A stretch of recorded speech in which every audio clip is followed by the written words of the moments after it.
ನಮಸ್ತೆ ಕನ್ನಡಿಗರೇ, ನಾನು ನಿಮ್ಮ ಮೈಸೂರು ಲೋಕೇಶ್. ನಾನೀಗ ಊಟಿದು ಒಂದು ಚಿಕ್ಕ ವ್ಯೂ ತೋರಿಸ್ತಾ ಇದ್ದೀನಿ, ನೋಡ್ಕೊಳ್ಳಿ. ಇಲ್ಲೆಲ್ಲ ದೊಡ್ಡ ಬೆಟ್ಟಗಳಿದೆ. ಬೆಟ್ಟದ ಮೇಲೆ ಎಷ್ಟು ಮನೆಗಳು, ಬಿಲ್ಡಿಂಗ್ಗಳು, ಹೋಟ್ಲುಗಳು ತುಂಬ ಇದೆ.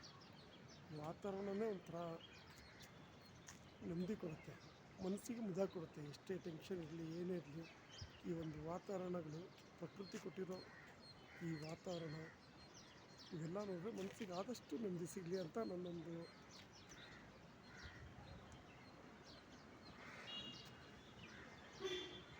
ಆಸೆ. ನಿಮಗೂ ತೋರಿಸ್ಬೇಕನ್ನೋದೇ ನನ್ನ ಆಸೆ. ನೋಡೋದು ಊಟಿ ಮೇಲೆ ಇದು ದೊಡ್ಡ ಹೋಟ್ಲದು,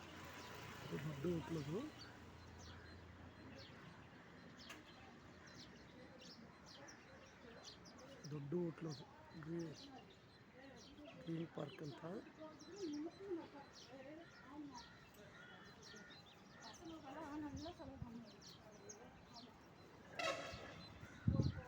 ಆಮೇಲೆ ಚರ್ಚ್ ಇದೆ ನೋಡಿ, ಇದು ಚರ್ಚದು ತೋರಿಸ್ತೀನಿ. ಅಲ್ಲಿ ಕಾಣ್ತಿದೆ ಬೆಟ್ಟದ ಮೇಲೆ, ಅದು ಚರ್ಚ್. ಅದು ಏನು ಬೆಳ್ಳಿಗೆ ಅದಕ್ಕೆ ಆಗ್ತಿದೆ, ಫೇಮಸ್ಸು ಚರ್ಚ್ ಅದು. ಝೂಮ್ ಮಾಡ್ತೀನಿ, ಶೇಕ್ ಕೊಡ್ತಿದೆ, ಬೇಜಾರು ಮಾಡ್ಕೊಬೇಡಿ.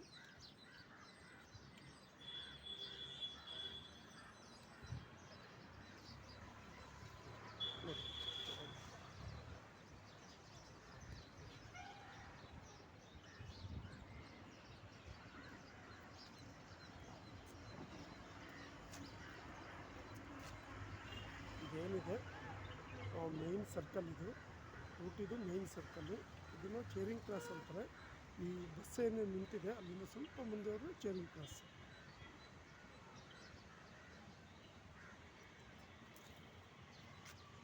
ಹಳೆ ಬಿಲ್ಡಿಂಗ್ಗಳಿಗೆಲ್ಲ ಆಲ್ಟ್ರೇಷನ್ ಮಾಡಿದ್ದಾರೆ. ಓಕೆ, ನನ್ನ ಕೈಲಿ ಆದಷ್ಟು ಪ್ರಯತ್ನ ಮಾಡ್ತಾಯಿದ್ದೀನಿ. ಓಕೆ ಕನ್ನಡಿಗರೇ, ಬಾಯ್.